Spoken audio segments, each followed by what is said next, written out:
Kurt Volker, who wears many hats, American diplomat, executive U.S. ambassador to NATO 2008-2009, permanent representative of the USA in NATO, special representative of the United States Department on Ukraine 2017-2019, director of the McCain Institute for International Leadership 2012-2019. Good afternoon, Mr. Volker.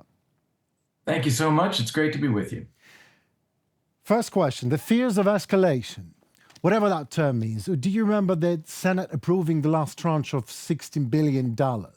One of the green light conditions from Republican side was a so-called strategic victory plan over Russia. So does America have any strategic victory plan over Russia, or at least any plan at all? Or is it okay for the United States just to keep fearing the escalation instead of wanting actual victory over the adversary? Right. Well, you put your finger exactly on it. The Senate demanded and the Congress demanded such a report on what the strategy is because they see that there is no strategy. We have a tendency to provide a lot of aid, a lot of support, but not enough. We put restrictions on how it's used. It is sometimes slow in getting delivered. It is all done as just enough, but not enough. And that's why the Congress demanded such a report. And frankly, there hasn't been a strategy since then either. There has been nothing put together. And this is, as you say, caused by the fear of escalation. There's a fear that Russia may do something else. There's a fear that Russia might use a nuclear weapon. The war might widen. They could do things elsewhere in the world, in Africa or the Middle East. So that is preventing Washington from really having a strategy of defeating Russian forces in Ukraine, which is what we need.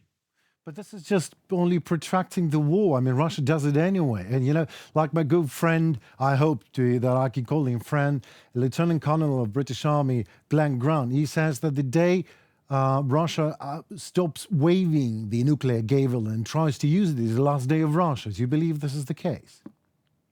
Yeah, I think that that's exactly right. Every time there is some event where Ukraine is doing well, Russia rolls out the nuclear threat. That's right. And they're hoping that the West will respond to that and both back down itself and urge the Ukrainians to back down. It is a pretty consistent pattern that we see.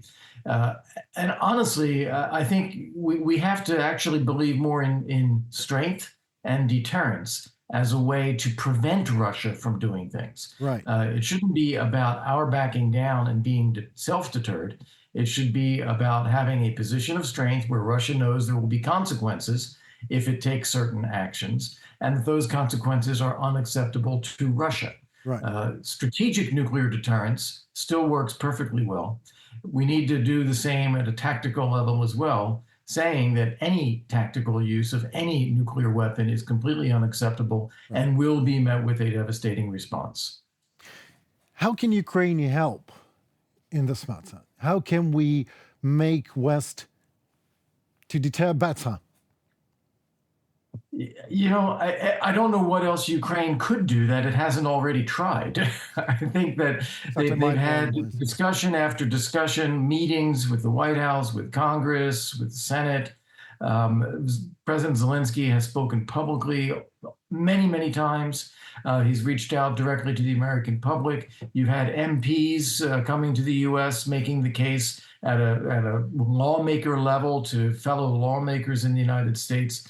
So in terms of explanation, there isn't much more explanation that can be done, I don't think. Well, maybe we just... Well, yeah, pardon me. So, no, go ahead. No, maybe we can start explaining in other way. Like, for example, what do you think about the situation in Kursk? What America thinks of that as far as... Yeah.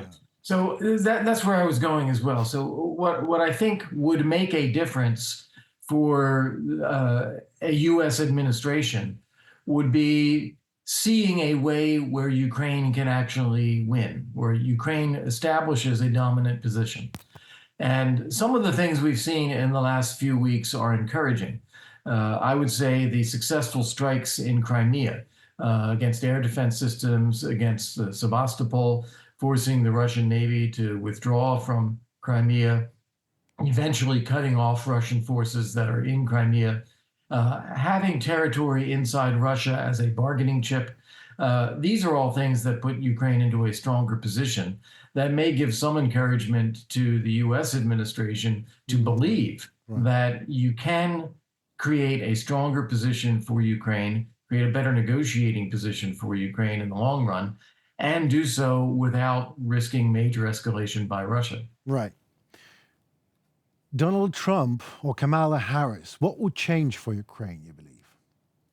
Well, it's interesting. If it's President Harris, then I think you'll see a continuation of the Biden approach, which has been a tremendous amount of support for Ukraine, but with a lot of limitations, restrictions, and without a plan for victory.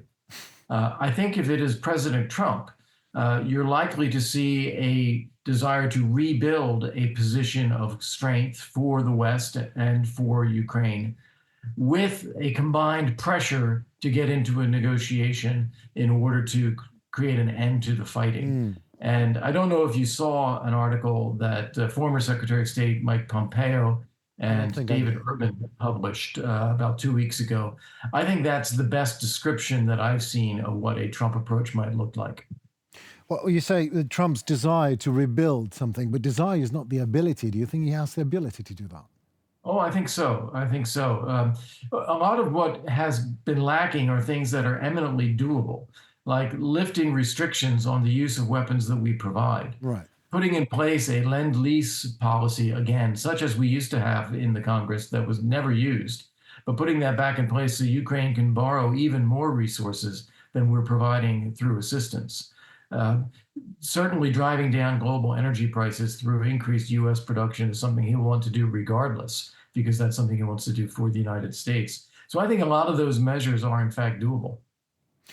All right. So, and you, Mr. Walker, you put your trust more in Kamala Harris or Donald Trump? Who you vote for? You know, I don't think we have to make a choice in terms of what we do. We have to prepare for any eventuality. We shouldn't make any assumptions about U.S. policy. We should instead be pushing for what the best policy should be, and we should be preparing for whatever contingency might arise, creating the strongest position possible. And that's something that I would argue is true, whether it's Ukraine, whether it's our European allies, whether it's others in Europe like Moldova or Georgia. That's the right approach to take. Don't make assumptions.